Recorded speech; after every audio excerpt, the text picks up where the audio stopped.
We back on the record? We Okay, are back. we're back on the record, having cured our IT problem, and do we have any sense of when it cut off? The audio was always recording, but there was no video. Oh, okay, great. Okay, so proceed. So, Member Soderberg, going back to your question, I believe that when the taxi cab stand did come in, it was in a really good space, but it was right in the middle of the racetrack for F1. Knowing that that would have to come down, obviously, during the race in preparation for the race, and then taking the equipment out after the race, that they would have to move it, which they have, and that they've moved it around over to the south side, and it's created even more of an issue. Coming off of Sands to go to the taxi stand where it was before was a nightmare, and now it's even worse. And so, speaking with the industry, we're going to see if there's a possibility of getting a designated taxi lane that would help ingress and egress getting quicker and be able to take care of the people that need picked up. So to answer your question, I know that's kind of a long answer, but yes, I think it's just an ugly area for that. So we don't have a situation where people have to drive out of the way or their drivers are choosing to be TNCs. We have an issue where people are working that day. They just have a location that's hard to get in and out, so they choose not to do it because it takes more time. Takes more time, and a lot of the rides are shorter rides. And if I was a taxi driver and I could make X amount of dollars in 10 minutes and make the same amount, I understand. And it takes 45 minutes. No, I understand. And so but I did tell the industry this, I still feel it's our obligation to pick those people up and get them transported around. And that's just part of doing business. And so hopefully we can come to a happy medium and we can take care of the riding public, and the drivers can make a decent wage at the same time. So Is that similar, is the problem or the issues similar to what we've experienced at the Legion? yes. Okay. Yes, 100%. Yes, I'll just leave it at that. Circuitous, long waits, Yes. not well engineered. Okay. Exactly. Yeah. Any other questions? This one. Okay. Take it Curtis, away. if you, great. Thank you.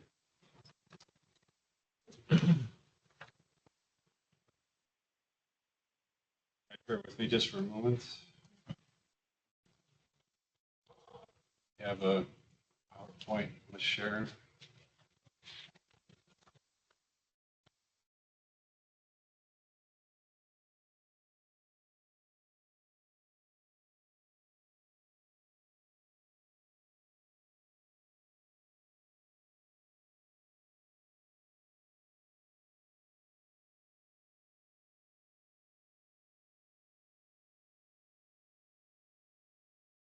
It's still not working, Curtis. I think everybody has the handout. If you want to go over it that way. Okay. That's You do have paper, Okay. All right. old school. We'll go. Okay, sorry for that. Good morning. For the record, I'm Curtis Mell, the Taxicab Authority Management Analyst. I put together a few slides here on some stats and some ideas and some things to talk about.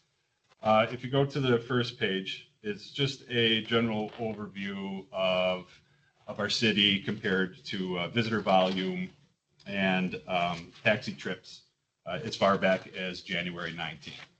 So you can see that pre-pandemic visitor volume was 3.6 million roughly, give or take, various months. We had our huge dip down during the pandemic, And through the past few years, you can see we've pretty much stabilized in the city for visitor volume coming in. Below the blue columns are taxi trips for each month. And the ones I've highlighted are February, March, and May, because those were 3 of our surcharge months. So you can see since 21, all those months and how we kind of averaged and fared out for those 3 months going back. Just as a general overview, from 1.2 to is a low of just over 1 million and a high of 1.3. But you can see the monthly flows of how we have peaks and valleys going through. March and October are generally our 2 highest months for every year. But we've pretty much have stabilized. You can see it's just kind of a nice ripple that goes through as the year goes around. If you go into the next page, is an overview of the taxi industry itself as far back as July of 15. The very top line, the straight top line, is how many medallions we have. And that hasn't changed since Uber and Lyft came into town and we released all the restrictions.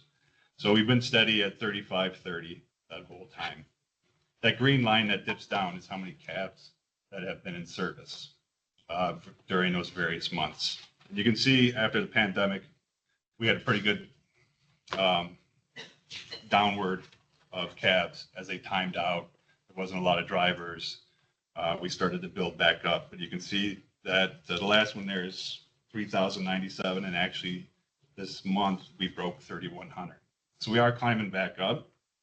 The blue shaded area is the trips, taxi monthly trips again. And a little more sharper, you can see the lines. The red dotted line is lease decals when we started doing the leasing model back in 17. You can see initially it peaked up and we went flat for a while. But in the last year, we've had some pretty good growth in the lease business model because a couple companies came online and started leasing a lot more. But you can still see the trips overall still pretty even. Okay, now the next one. Before you leave that one. Yes. Are the numbers in the lease boxes, the yellow boxes, are those a subset of the green line boxes? No, they're a subset of the medallions. Every lease. So you add those two. No, you don't. Every lease, there's the max. I understand, yeah. Because Yeah. you have a medallion and you have a That lease. medallion can be a lease decal Right. on it. Okay, on to the next page. This one gets pretty in-depth. If you see the bottom, this is from May of last year to May of this year. Every dot on that blue line is a daily trip number for all the cabs in Clark County. Okay, so every spot it is that day for the month, and you can see the ebb and flow of the weekly change there. The gray shaded areas, the 4 on the right side, are all the surcharges that we did, and the relation to the trips that had happened at that time. The lone one there on the left side is EDC last year. That's that event, but we didn't have a surcharge. And on the next page, we'll dive more into that. But this one, we can look at the daily trips that were recorded for the valley. And so I kind of put some key areas there. You can see like SEMA, the F1 and how it changed. And then after that, you got NFR, New Year's Eve, and a high peak that was February 29th, was just before NASCAR weekend, and then followed up with the EDC. So this is one that you can really dive into and start looking at and determining if there's effects. Because if you look at the month of October, October is always our highest. It's our highest visitor month. It's our highest cab month. And you can see that the midweeks numbers are a lot higher. You know, our peaks kind of go up a little bit, and that's the Friday, Saturdays. But the Tuesday, Wednesdays are the ones that always come down so low.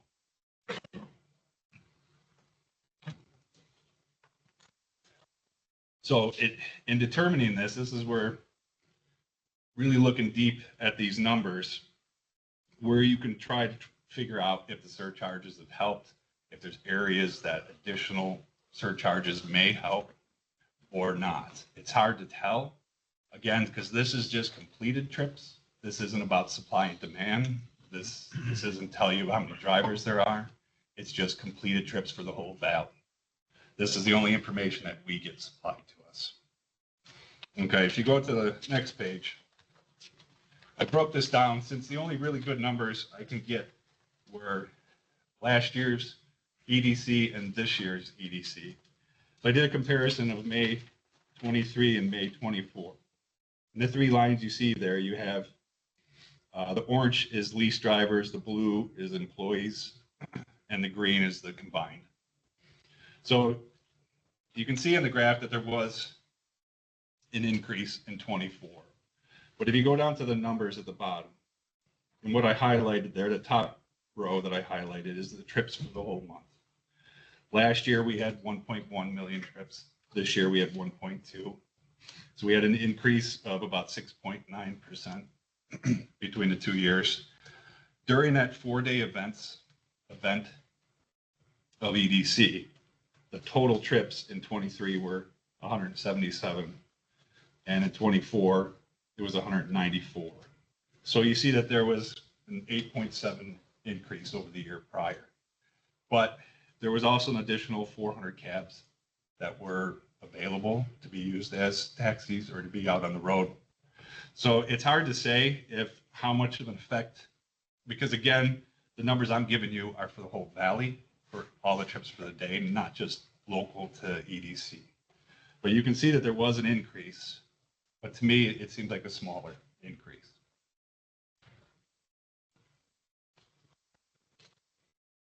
That's pretty much what I have. If you have any questions or what we want to dive into on the previous one, if you want to talk about any time zones there.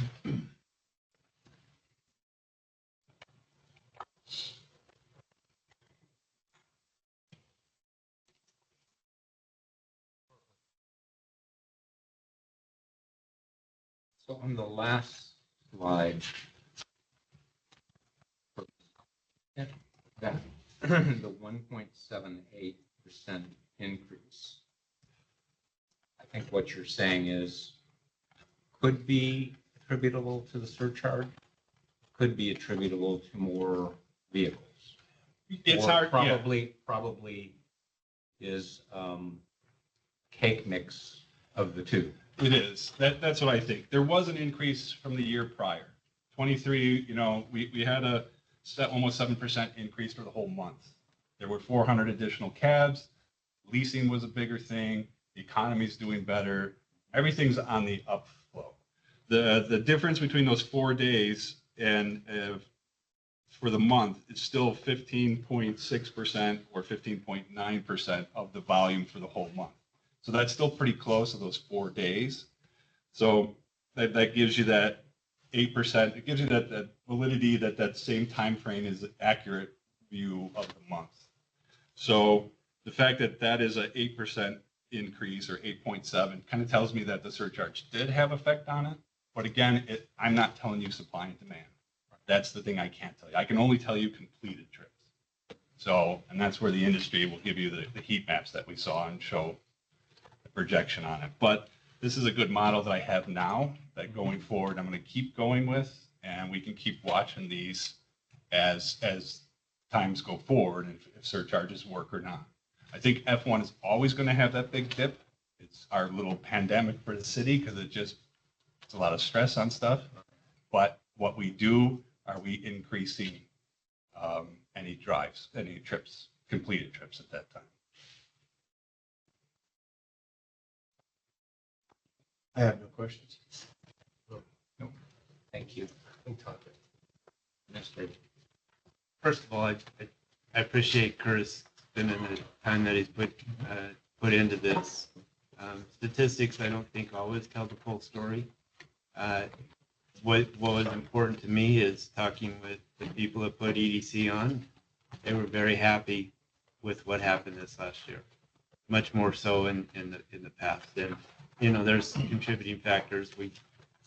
The little spaghetti bowl out in that area got finished. Mhm. And, but I truly believe that there's two events that I truly believe that the surcharge needs to continue, and that's EDC and F1.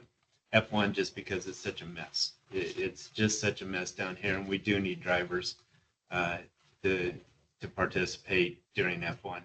EDC, it's a no-brainer. It's way out, and it's tough to get people to go out, especially if they're deadheading. And so I think the surcharge definitely helps in those two events. So I just wanted to let you know how I felt about that. To both you and Curtis, any sense that the number, the amount of the surcharge, not the existence of the surcharge, the amount is right-sized? So let's first talk about EDC. My personal opinion is it is the right size for EDC. I think time will tell, because as people get more used to what it is, I think we'll be able to have a better handle on that. And like Curtis said, we only have last year's EDC where we didn't have the surcharge, and this year's EDC where we do. But I think that was the right amount for that. F1, I'm not sure I have an opinion. I think between 10 and 15 is okay. We went with 15. I know last year we had a lot of complaints about it. But again, this year we may see a decrease in the complaints because they're getting used to it. I don't know. We'll have to see.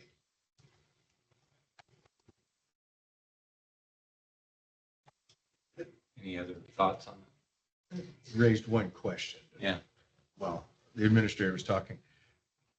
When you receive complaints, do you categorize them as visitors or Clark County residents? No, Okay. no, complaint is a complaint. Okay. And I understand that would be the case on an operational. But just, I didn't like this surcharge. Basically, complaints that are more opinions. I don't know that. I might be curious to do that. Are we really impacting Nevada residents, Clark County residents? Or are we not? Yeah, I think that's, if it comes up in general conversation in the phone call, I think it's okay if we try to figure out if they're a local or if they're from out of town. I mean, in my opinion, and just speaking for myself, we have an operational complaint. There was something wrong with the car. The driver was rude. Something happened. I would weigh the complaint from anybody equally.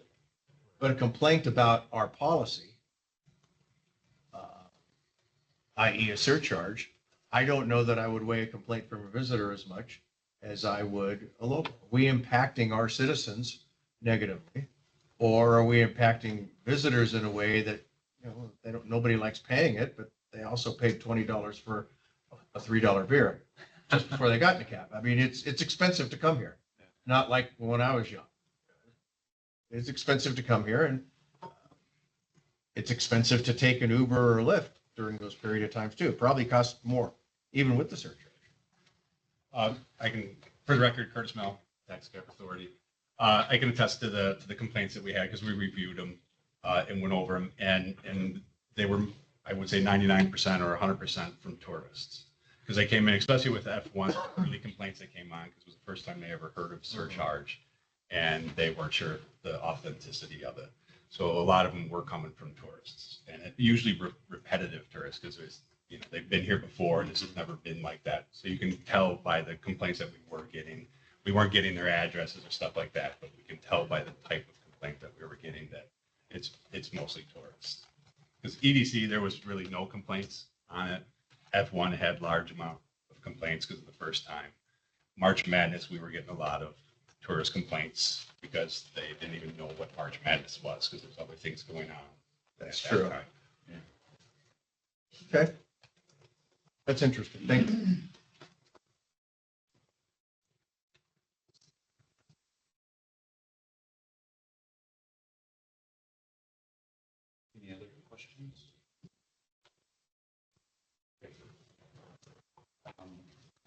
Does somebody from the industry or anybody from the industry want to weigh in?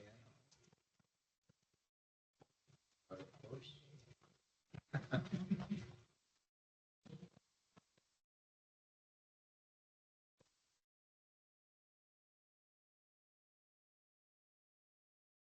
Good morning, Chairman and members of the Taxicab Authority Board, Administrator Parking Council. For the record, I'm Kimberly Maxim Rushton with the law firm Cooper Levinson, appearing on behalf of the Livery Operators Association. Joining me today are Michael Balin on behalf of Taxi Management, Yellow Checker Star, and New Cab Company, and on my left, Rich Ranks from Desert Cab and Virgin Valley. If it's acceptable to you, Chair, why don't we start with maybe some comments from Rich about the stats and maybe some explanations about some of the operations and the effectiveness of the surcharge that they have seen thus far. Yeah, so we, we continue to struggle to hire drivers. So, and we believe that the surcharge helps us incentivize the drivers. So obviously the more that surcharge goes to the driver. So that incentivize them to work because they're making more money. The comment of last week. So last weekend was a very busy weekend. So like we did almost 30,000 trips, my two cab companies. And then I did this for Mike just because I know how many, I did a weighted average of how many trips I think that they did because I used the weighted average of their trips per shift from last month's stats. And they probably did close to 60,000. So, that's a very busy weekend for us to be on the strip getting things around. So there was no surcharge, but we still ended up doing a lot of trips. The part of that too is there's the limousine industry has a surcharge when there's a big events. They get automatically charged 10%, 20%, 30%. That goes into effect just automatically just because there's how many people are in town or there's a holiday or whatever. And then the surcharge for the TNCs, of course, get charged. So then the taxis get left out because those drivers actually drive for the TNCs. So they don't drive for us on the weekends, they drive for the TNCs because it's busy, right? So we lose that market share. The one thing too that I noticed from Curtis's analysis is if you look at July of 24, when we had all those cabs on the road, and you look at the trips, it's actually about 370 trips per cab. But if you look at the year before, or well, actually 2 years before, July of 22, when we had 2,550 cabs on the road, and we did 110,000 trips, it was 427 trips per cab. So we're actually losing market share. So we've lost basically 60 trips per cab from year over year. Can you go back to that? That's interesting. Just repeat, just so I wasn't taking notes from the very beginning. July of 24, there was 33,097 cabs. We did approximately 140,000 trips, right? Yeah. Approximately. So that about 1.1. Yeah, so that equates to 369 trips per cab. If you go back 2 years to July of 22, we had 2,557 cabs on the road, and we did 1,900,000 trips, or 9,000, 1,009,000. I'm sorry. So that equates to 724 trips per shift, right? So we lost. Again, we're losing market share because we got more cabs on the road, but we're doing less trips. So again, we need to incentivize the cab drivers to work, to fill those cabs. There's no way that we put out 3,100 cabs. We have that many cabs, but there's not 3,100 cabs on the road at one time. I can look at the stats because that's my job. So I look at the stats on a weekend basis, so I can look and see, I mean, because I can see all of Cabot's trips, or not trips, I can see of all of Cabot's, how many cabs are on the road at Cabot. Right. At one time, there's maybe 1,600 at one time, and I watch it throughout the day. And so, I mean, so there's, and that's 60%, you know, or no, that's actually 80, about 80% of the taxis, right? Because it's us, Bell, ACAB now are all included in that cab. Oh, the 1,600 equals about 80% of the Mark. certificate holders. Correct. Well, just those that are participating That are in that. In that System. program. Okay. Yeah. So anyways, I mean, obviously there's an ebb and flow, right? People come in, they're working, they're like, it's going back, but generally it's most busy around, 6, 7 o'clock at night when all the cabs get out. Do we have a question for both you and the administrator? We don't have any sense of how many, if we've got 1,600 out, how many PNCs are out? I know that there's 40,000 drivers or whatever, but there's not 40,000 cars out there. I've never heard a good number, but Yeah. I've heard it floated around 3,000, but I don't know how, Where that came from? yeah, I don't know if that's right or not. Do you know, Ms. Rushton, that the No, They sir. don't- they don't TSA publish that information. doesn't keep any statistics on this, right? No, So sir. that's proprietary to those companies. We never. The only information for the record, Kimberly Maxim Russian, the only information the NTA specifically keeps is the number of drivers, as Administrator Park said, because they onboard them. But sometimes when they go off, they don't notify the NTA, so it's a generic number, but in terms of the number of vehicles, because you could have 2 to 3 drivers that live together that are using the same vehicle. So it's really challenging. But to that end, Chairman, I think that there is an appetite from the NTA to possibly keep better statistics, if not for public purview, but for the legislature's understanding as to really where the industry is. So that is a consideration that I think that the board is considering. Well, it doesn't surprise me that they would have double the number Mhm. of vehicles. And Michael Balin for the record, taxi management. Harry Reid does post how many drop-offs and pickups for the TNCs like they do for our industry Right, as we can well. do a fair estimation of caps versus TNCs at the airport, but what they're doing after that, we don't really. I agree with everything Rich said. Our experience is very similar. For us, we have independent contractors. We also have flex drivers. It makes up over 50% of our fleet. So these drivers could come to work anytime they want. And so it's important not just to get them to work, but also to come out at the right time. And I think the incentives to do that, the surcharges. And the other thing I think we should look at, I think EDC is a great example. It's not so much how many rides we're servicing out there, but what kind of service are we providing? At every major show, we always have road supervisors out there. And this year they said with the surcharge, they didn't have trouble getting people out there. So people didn't have to wait in line nearly as long. And I think that was confirmed from what the administrator said from the event coordinators. They found the same experience. So I think we just provided a lot better service because drivers were going to go drive out there.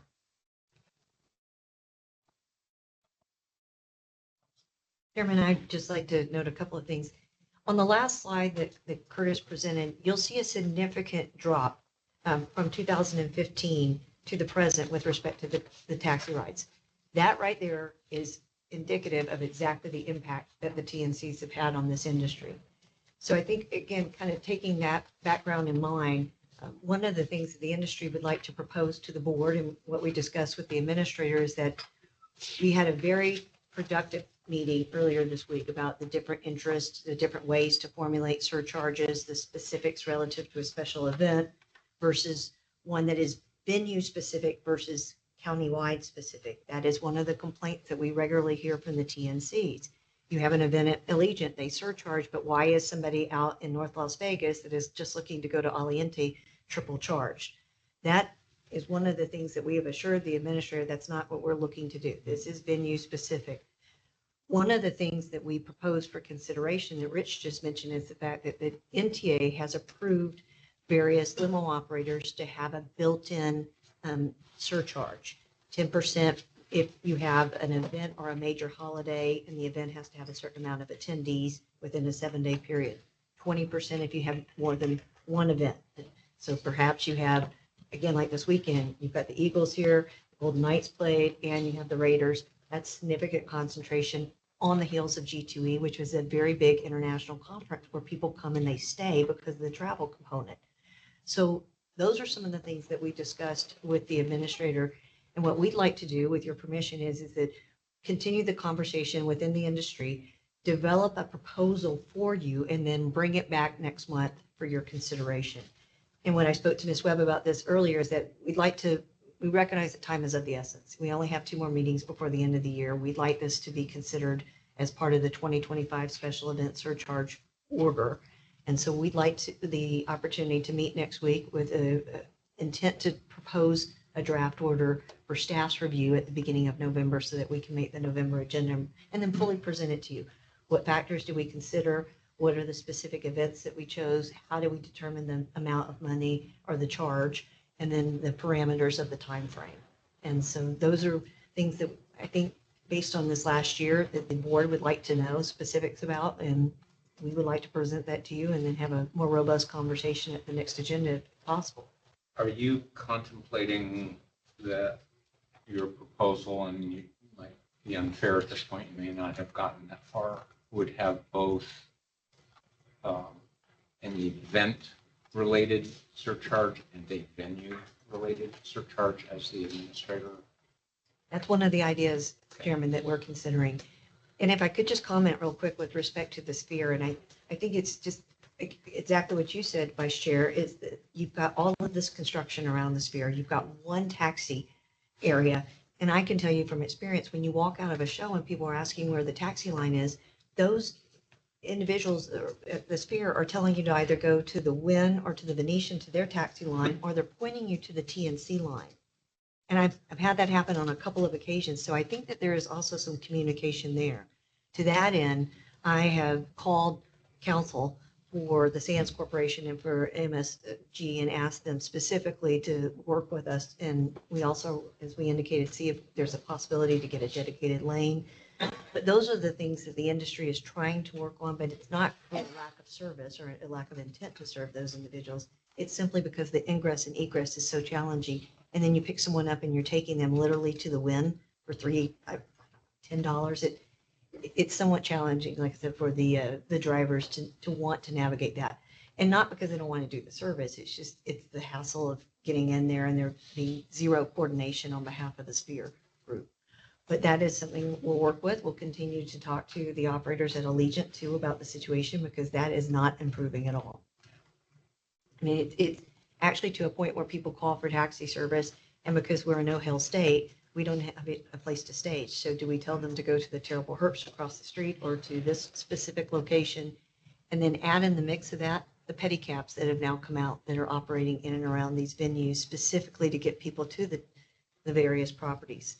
So there's multiple factors there that we compete with, but I think, again, if the board is amenable to it, we'll come prepared to address more specific questions about the servicing and then also about venue versus special event surcharge. Maybe the administrator would like to put in a BDR so he has jurisdiction over pedicabs. Now, leave that to the county and the city. You know, Thank you. it's interesting, Chair, because when it first arose, we expressed concerns with the county and they said, we agree. And so then the city said, you can do them down here. And as far as I knew, they were geographically restricted, but they Right. seem to be popping up in other places. So we'll certainly work with the county and the city officials on that.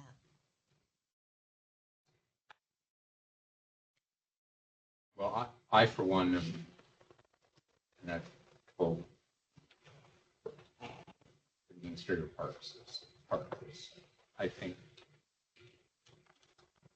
this is a little bit different than the pilot program, and we want as much input as we can get to get this as right as possible. It's not that we can't go in and fix it, but we're doing something that we're going to have to probably watch for a year and see if the because I do agree with Vice Chair Soderberg, we probably want to have an annual order of some sort.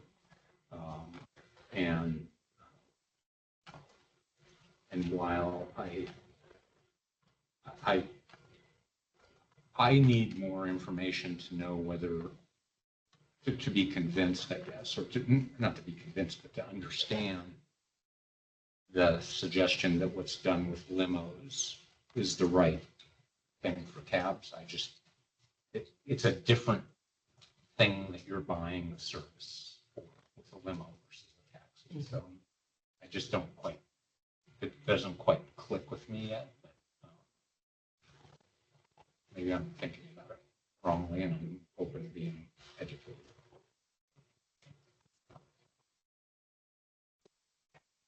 I don't know, just with last week with the implosion of the Tropicana, I think everybody needs to be having the forefront of their brains all of these issues, and somebody needs to sit down with whoever's going to be designing that facility to say, hey, these have been the problems, and Tropicana and the Strip is not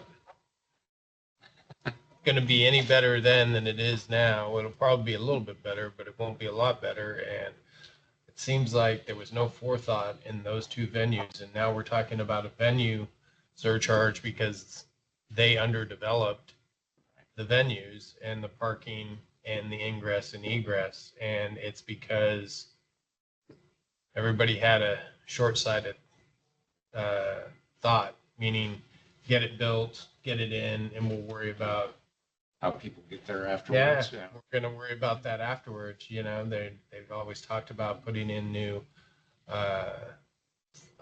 bridges over I-15 for Allegiant. They've talked about a lot of different things, but I think that the industry should really talk to whoever is doing the design and say, hey, we need to have a cab lane. We need to design this in, and we need to make sure that it's there. When Michael Balin, for the record, when they were building Allegiant, I sent multiple emails to them talking about Cabot, our years of experience, and I think we could really be a benefit to them, helping them design the drop-off and loading areas for taxis. I didn't even get one single response, and I try to email everyone I could. They don't want to hear from us. I would hope that it'd be a little bit different than Allegiant. Allegiant has a much different footprint and obstacles all around it in terms of geographic. You know, they got the one side where their field coming in and out, so it kind of stopped the flow over there. And then the other side is not the best ingress or egress route. So, I mean, at least with this facility, you're going to have that back street that goes all the way around. There's going to be other areas of ingress and egress on the Strip itself and stuff like that. So, I mean, but you know what? Now's the time to do it again. You know, it's a different group too. And I don't know, I'll drone on about this, but this is kind of like, I'm a baseball guy, so this is my deal. But it's 82 games too. We're not talking about, you know, we all heard that. We all read it in the paper. We all saw it on county commission meetings and everything else. Yeah, it's 10 games or a year. It's, you know, with whatever. It's going to be maybe 40 events. No, they're trying to do 80, 100, more than that events a year at that facility. And it's going to be at the start 82 events every year at the A's facility. So it's not where they can try and say that. So you have another 81. Yeah, You're off one. I'm off one. Yeah, 81. Well, let's hope for playoffs. But that's kind of my point. You have a different card to play. It's not just, hopefully, it's not just going to be a limited number of events a year. This is going to be multiple events happening for a much longer time period too. Remember that. It goes all the way from April or March, excuse me, to the beginning of October, and then if there's playoffs and everything else. So, you know, and whatever we can do in terms of sitting down with them and having those discussions and everything else, we will. So just thought. Don't disagree. No. Maybe I'm more cynical. I've got nothing. It's been very interesting. So we obviously, whatever input, we intend this to stay on the agenda until we get, every month until we get an answer. No promises that November will be the month, but we got to get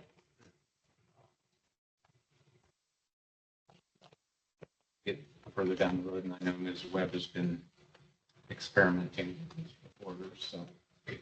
And Chair and members of the board, I would be remiss on behalf of the industry if we didn't take the opportunity to thank you for the ability to do this in 2023 and the beginning of 2024, just to see whether or not it's viable, to see where the issues were, to have the open dialogue with you, and then to come back and present something to you. It's just a matter of trying to regain the market share, and most importantly, service the traveling public, but also the impediments that you have to deal with by groups like, again, the TNCs who automatically surge at 10 o'clock at night on Friday and Saturday countywide. Doesn't matter if you're on the strip or not. So again, just wanted to say thank you for allowing us to do this, and then for continuing to have the dialogue. So, just one of the points you just made, the one thing I think, and I know that the industry is cognizant of this, there are built-in viewpoints amongst those people that use cabs about pricing versus TNCs. And so that's one factor. And we don't want to hurt.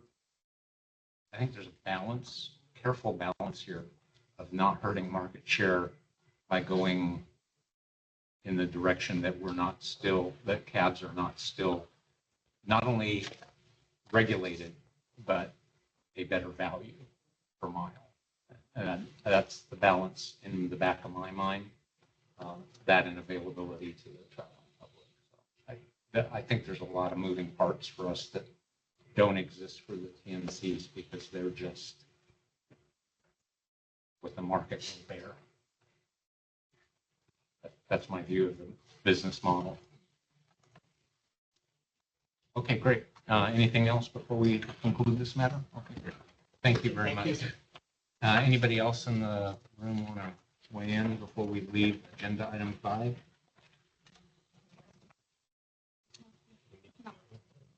And nobody online. Okay, great.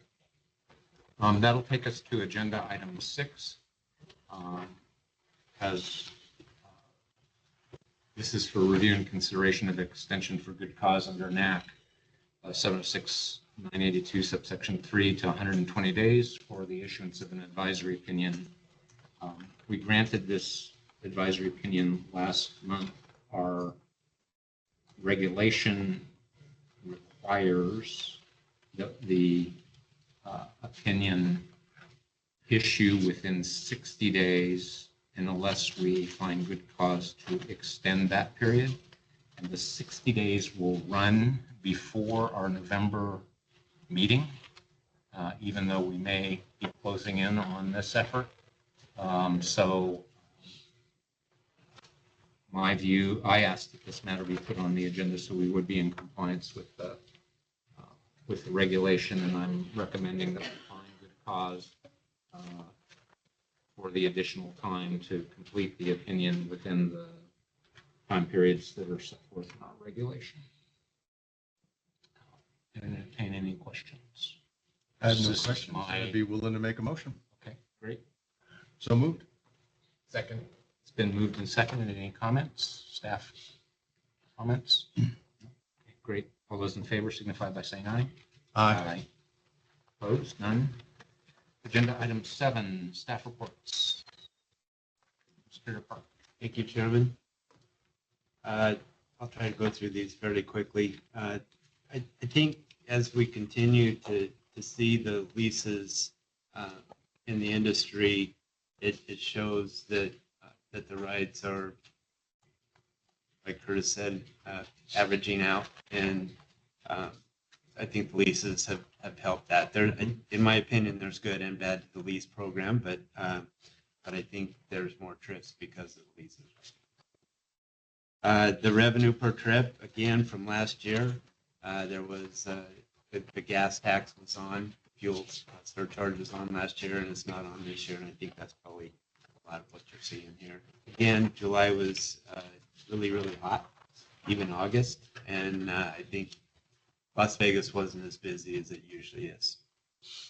The lease revenue per trip, again, I think that's indicative of the program and then the things that I just mentioned. The monthly combined trips, again, we're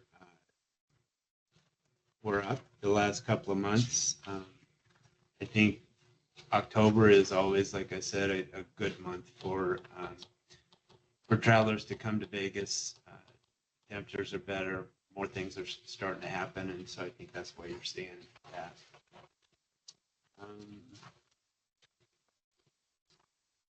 The medallions have stayed the same. Lease decals were at 1705 now. You can see what it is for each company. And then into the agency stats, our citations continue to go up. Again, we've been in the training mode. Happy to let you know that 2 of our officers have finished field training now. They're out on their own. I have been short-staffed in the enforcement section, but our citations are up. I know the impounds are down. I think that's indicative of the staffing problems that I've had in the enforcement section. So hopefully that's going to self-correct itself within the next month and a half. The number of violations resolved was 97. 89 of those were waived prior to the hearing, which again, I keep preaching about this, and I know Member Decker always has a comment about it as well, but I think that's just indicative of what my staff is doing and the good cases that they're putting together. 263 accidents. I want to bring your attention down towards the bottom of that, the lost property. We continue to see so many lost property cases. And we've talked with the industry about it. I think as a whole, they're doing a good job in trying to take care of that. I think they all have good policies in place to try to get the property back to the people, but it continues to be a big issue for our industry. Is 134 lost property. That's quite a few. Probably a lot of cell phones. Complaints, 901 complaints. Again, our dispatchers, they're busy. If you put just the lost property calls together, they spend so much time trying to track down lost property, who the cab was, which cab company it was, who the driver was, to try to reunite that lost property. And they spend a lot of time, they just go above and beyond trying to take care of those issues, and I can't thank them enough for. You're not going to get that from a regular dispatch center. They're not, they're going to answer the phone and say, okay, we'll write a report on your boss cell phone, and that's the end of it. But not these guys. These guys spend a lot of time trying to track that down. So I really appreciate that. On lost property, I'm just wondering if there's any conception that if we required there to be some kind of sign on the back that don't forget your stuff. Yeah. Kind of like the flight attendant comes on as you're getting off the airplane, don't walk off of here without your stuff because you're not coming back on. Yeah. I don't know if it would have, there's so much signage in the cab, I I was just imagine gonna nobody say, reads any of it It anyway. kind of looks like a NASCAR on the inside of it. But yeah, it's something that we can talk about for sure. I just don't know if there's anything to address that.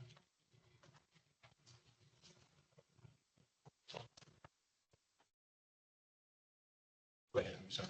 Oh, no, that's okay. I'm basically done. Okay. Our vehicle inspections are usually right around the same thing. I think it's interesting that we did go over 3,100 cabs. Now we've got 3,108. So, and the last thing I want to talk about. A year ago today, I started at the Taxicab Authority, and I've learned a lot in the last year. I still have a lot to learn. I enjoy working with the industry. I enjoy working with the board, and I appreciate the patience that they've given me over the past year and bringing me along. So I just wanted to say thank you. If you guys have any questions about the stats, I'm happy to answer whatever I can. Vice Chair? Mr. Chairman, I do have a question, and I've never really focused on this before. The first page of agency stats, the total number of violations resolved, 97. 4 failed to appear. What happens to those 4?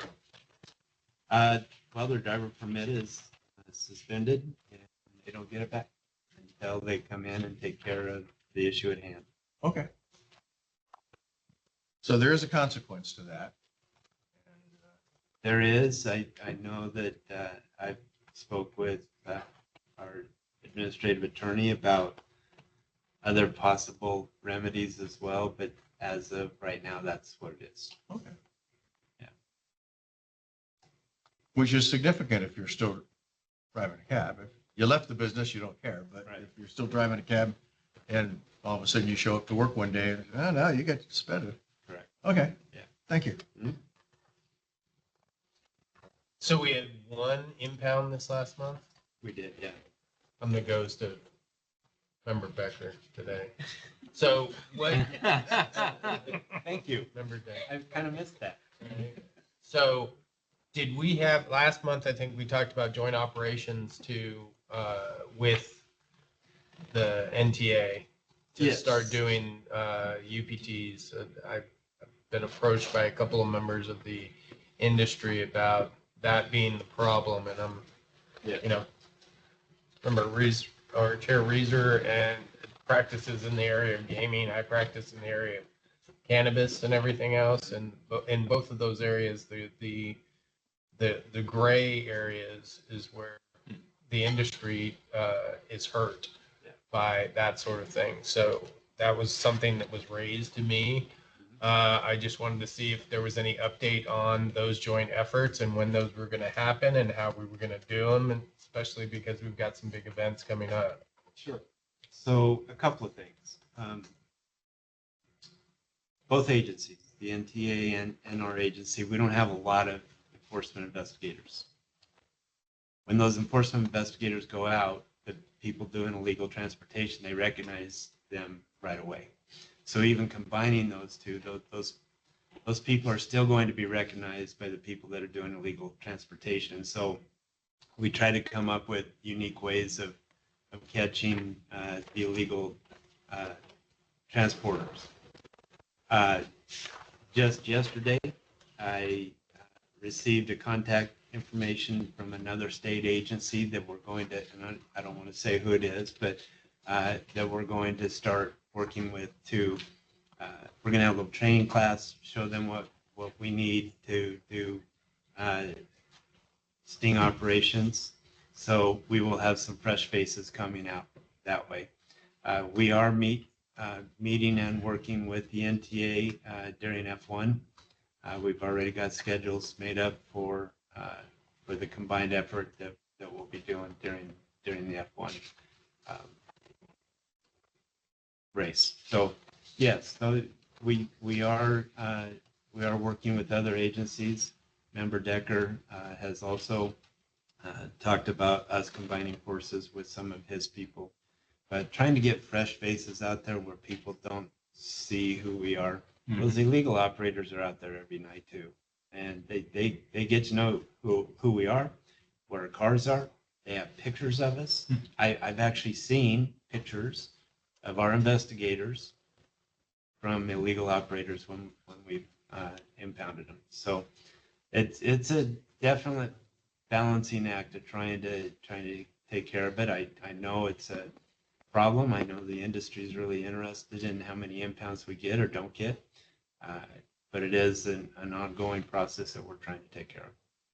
So, and on the dispatch events, you have 1 UPT call complaint and 3 UPT email complaints. Am I reading that right? Yes. So you only had 4 calls last month regarding UPTs? Correct. Okay, so cab drivers, and yeah, I invite anybody to speak on this issue because that's why I'm talking about this. And that is, if they're identifying our investigators, there aren't any better sleuths than those cab drivers that are in those cabs. And it behooves all of you to make sure that, and I'm speaking to the industry, it behooves the industry. We should have 100 calls every month that's going to dispatch saying, hey, we see this guy and he's going to Here's his license. here's his license plate and everything else. And we can, it's a lot easier to shoot fish in a barrel.